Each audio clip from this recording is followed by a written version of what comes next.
Selamat datang di Mindside Main TV, bukan main. Mantan Gubernur DKI Jakarta Basuki Cahayapurnama alias Pak Ahok menghadiri acara reuni relawan dan kawan flashmob Hip Hip Hura di Cilandak Town Square atau Citos di Jakarta Selatan beberapa hari yang lalu. Kondisi di Mall Citos ramai banget. Saya ada di sana soalnya. Pengunjung tampak antusias dengan kehadiran komisaris utama Pertamina itu. Dan di main atrium Citos itu dipenuhi dengan warna merah putih. Lalu ada teriakan, Ahok, Ahok, Ahok. Para pengunjung semuanya teriak. Ya, para pendukung tampak seperti bahagia, laksana seperti bertemu seorang pemimpin yang sangat dirindukan. Padahal Ahok bukan capres loh.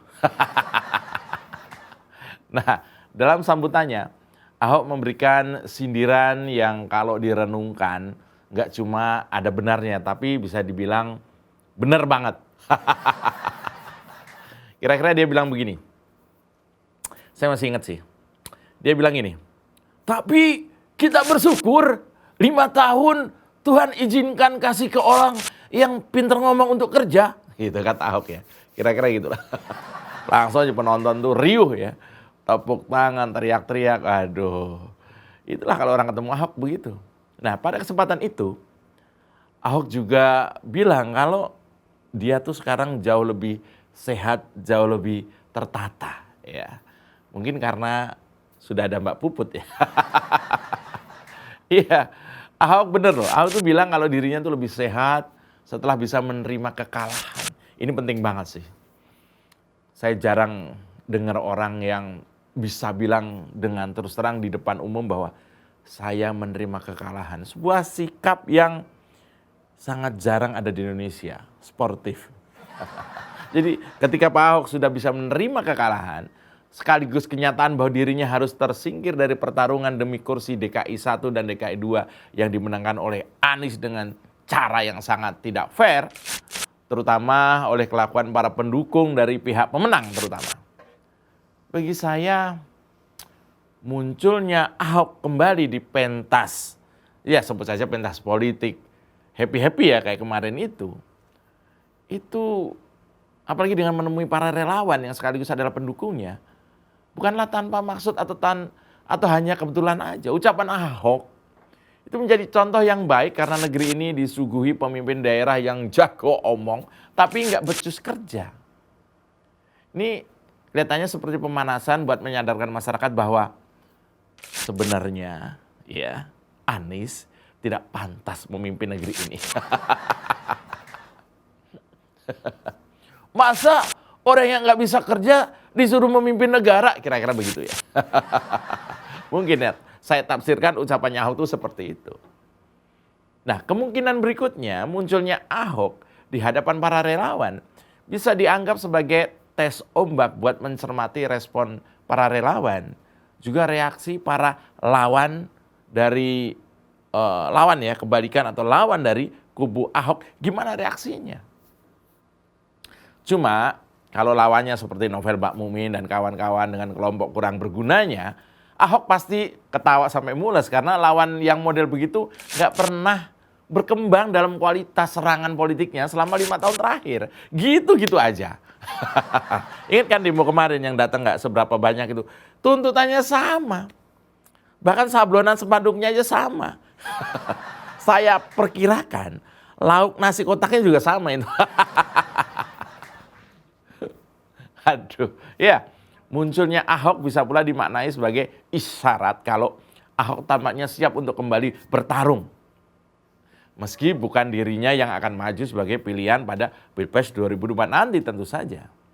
Saya hanya bayangkan kondisi ketika misalnya Ganjar Pranowo beneran diusung sebagai capres di 2024 nanti. Lantas Ahok bergabung menjadi salah satu jubirnya. Wah, ini baru yang banyak ditunggu orang ini. Bayangkan, niscaya kegentaran akan terjadi. Bahkan sekalipun Ahok belum mulai bicara apa-apa, itu pasti sudah sangat sangar. Ya mungkin masih terlalu dini, masih terlalu pagi ya untuk menyimpulkan pernyataan Ahok dengan kesiapan mantan Gubernur DKI Jakarta itu untuk bertarung lagi di Pilpres yang akan datang, di pentas politik nasional tentunya hanya dengan sekali event kemarin itu. Bukan rahasia sih sebenarnya kalau seluruh dunia tahu siapa tokoh yang mendapat julukan sebagai pembohong besar. Semua tahu lah. Yang dibicarakan oleh Ahok, orang yang banyak ngomong itu. Itu sebenarnya semua orang tahu ya. Dalam 1 dekade terakhir saat ini, tinggal Anda klik aja dengan kata kunci gubernur pembohong di Google ya. Maka akan Anda ketahui siapa manusia yang menjadi tokohnya. Inilah bukti yang sangat jelas bahwa kelompok itulah para pendukung kebohongan. Baik itu ormas maupun partai, bahkan ulama sekalipun, jangan pernah memberikan kepercayaan kita kepada manusia dan gerombolan yang lancung ini menguasai negara kita. Jika kita tidak menginginkan masa depan bangsa ini hancur berkeping-keping. Mereka itu cuman gerombolan perusak. Mereka cuman gerombolan yang cuman bisa ngacak-ngacak. Yang tidak sedikit pun pantas mendapatkan tempat untuk mengekspresikan ideologi berbahayanya. Ya, by the way, kok jadi bahas Anies ya? Biarlah si Anies lama-kelamaan akan tenggelam ya. Saya mau bahas Gubernur Jakarta sebelum Anies, yaitu Pak Ahok alias Basuki Cahayapurnama. Prestasi dan kontribusi Ahok untuk Jakarta. Sebelum Anda lupa, saat jadi Gubernur Jakarta, ada sederet prestasi Ahok yang bikin geger Indonesia. Bahkan ia pun sempat dipuji media dari luar negeri. Ahok dikenal sebagai Gubernur DKI Jakarta pada tahun 2014 hingga 2017. Sejak saat itu, nama Ahok mencuat ke permukaan karena gaya kepemimpinannya yang rigid menurut saya. Sejak saat itu nama Ahok memang mencuat dan itu membuat beberapa dari kita-kita ini jadi jatuh cinta terhadap gaya kepemimpinannya yang tegas dan konsisten dengan omongannya. Ini adalah deretan prestasi Ahok. Pertama, salah satu prestasi Ahok saat menjadi Gubernur Jakarta adalah mendapatkan penghargaan Indonesia Green Award 2016. Ahok mendapat penghargaan ini dalam kategori The Most Inspiring. Dipilihnya Ahok karena di bawah komandonya, ia mampu memperbanyak ruang terbuka hijau alias RTH di Jakarta. Seperti yang paling berkesan adalah tempat atau kawasan prostitusi Kalijodo di Jakarta Utara yang dulunya adalah tempat maksiat. Yang kini menjadi tempat penuh manfaat. Ia menjadi ruang publik terpadu ramah anak atau RPTRA dan ruang terbuka hijau atau RTH. Nih ya, tercatat ada 10 ruang terbuka hijau dan juga 11 ruang publik yang ramah anak alias RPTRA tadi di era Ahok yang berhasil dibuat. Ingat ya, dibuat alias baru dibangun loh, bukan merevitalisasi dari yang sudah ada. Beda. Prestasi Ahok yang kedua adalah pada tahun 2017, Ahok masuk ke dalam daftar 100 Global Ratinker 2017. Versi majalah asal Amerika Serikat, Foreign Policy. Dipilihnya mantan Bupati Belitung Timur itu karena profil Ahok tidak seperti politikus pada umumnya di Indonesia. Gak main-main ya, dalam daftar itu Ahok bersanding dengan tokoh penting lain di dunia seperti ada Perdana Menteri Irak, Presiden Korea Selatan, dan juga Presiden Prancis. Yang ketiga, dari CNBC Indonesia nih informasi nih ya, semasa jadi gubernur, Basuki Cahayapurnama alias Ahok membangun sejumlah infrastruktur di ibu kota. Ada Masjid Fathahillah, ada underpass Matraman, ada simpang susun Semanggi, ada LRT Jakarta, ada flyover Pancoran, ada RPTRA Kalijodo, dan lain-lain. Gimana gak keren, bos? Nah, melansir berbagai sumber tahun 2016, ada media kenamaan dari Amerika, itu namanya New York Times, itu pernah memuji Ahok. Prestasi Ahok yang keempat adalah Ahok pernah dimuat di media tersebut dengan judul Run by Jakarta Governor, Up and Indonesia Partai Politik. Media kenamaan itu memuat Ahok tanggal 5 Juni tahun 2016. New York Times nulis Ahok adalah political outsider dalam kancah politik Indonesia lantaran ia berasal dari kelompok minoritas. Outsider dianggapnya.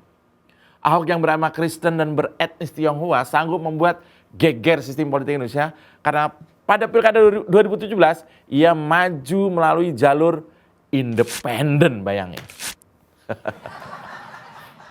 Jarang orang independen bisa menang kalau kualitas personalnya itu nggak kuat. Kualitas memang sudah terbukti. Nah, prestasi selanjutnya adalah mendapat penghargaan Gus Dur Award. Itu tahun 2016. Prestasi Ahok selanjutnya mendapatkan penghargaan Gus Dur itu dalam kategori tokoh politik dan pemerintahan. Nah, terpilihnya Ahok karena ia sosok pemberani dan tegas. Pemberani dan tegas. Itu namanya adalah dia punya idealisme. Selain itu Ahok juga dikenal sebagai seorang pejuang anti korupsi. Kadrun yang sakit hati sama Ahok pasti kepanasan dan kejang-kejang kalau melihat dan mendengar opini saya ini tentang Pak Ahok. Ya dalam hati kadrun pasti nanya ya, alah jangan banggain pas jadi gubernur Jakarta dong. Coba mana prestasi ketika Ahok jadi komisaris Pertamina gitu. Oke lah ya. Kita jabanin kalau ada tantangan seperti ini ya. Soal Ahok jadi komisaris komut atau komisaris utama atau presiden komisaris Pertamina ini ya pertama di era Ahok karyawan biasa bisa jadi bos di Pertamina. Itu ingat tuh. Karyawan biasa di Pertamina bisa jadi bos kalau di zamannya Ahok sekarang. Itu zamannya Ahok. Ketika diminta jadi komisaris Pertamina oleh Pak Jokowi tahun 2019 lalu, Pak Ahok itu mendorong perubahan budaya organisasi secara total di perusahaan migas milik negara itu. Reorganisasi dan restrukturisasi dilakukan Ahok dengan mengedepankan prinsip meritokrasi. Tahu meritokrasi? Ya kalau lu berprestasi, kalau lu jago di sebuah perusahaan, karir lu pasti nanjak. Itu, jadi bukan atas dasar kedekatan, bukan atas dasar KKN, meritokrasi. Nah, karena prinsipnya itu, setiap karyawan di Pertamina punya kesempatan yang sama untuk menjadi petinggi di perusahaan. Keren kan? Nah, berikutnya adalah Ahok mengusulkan untuk Dewan Komisaris dan Direksi Pertamina nggak lagi mendapat fasilitas kartu kredit yang disampaikan pada saat RUPS Pertamina. Berani loh Jain. Hasilnya, Pertamina membukukan laba bersih senilai hampir 2 miliar US dollar. Itu setara 29 triliun bos. Itu baru tahun 2021 aja. Sebelumnya itu 87 triliun dalam kurun waktu 2018 hingga 2020. Di masa pandemi aja masih untung segitu. Ya Ahok adalah bukti kepemimpinan yang menjadi teladan dan manutan masyarakat luas. Ahok adalah korban politik identitas yang survive. Yang masih menjadi hantu di dunia perpolitikan Indonesia itu yaitu politik identitas. Saya punya peribahasa yang cocok untuk Ahok. Patah tumbuh, Ahok kembali. Ahok adalah tokoh yang bisa memperkuat nilai-nilai kebangsaan. Dan semoga saja Ahok kembali berkarya dan mewarnai dunia perpolitikan Indonesia cepat atau lambat. Semoga ya. Ini adalah mindset saya di Main TV, bukan main. Bravo, Ahok.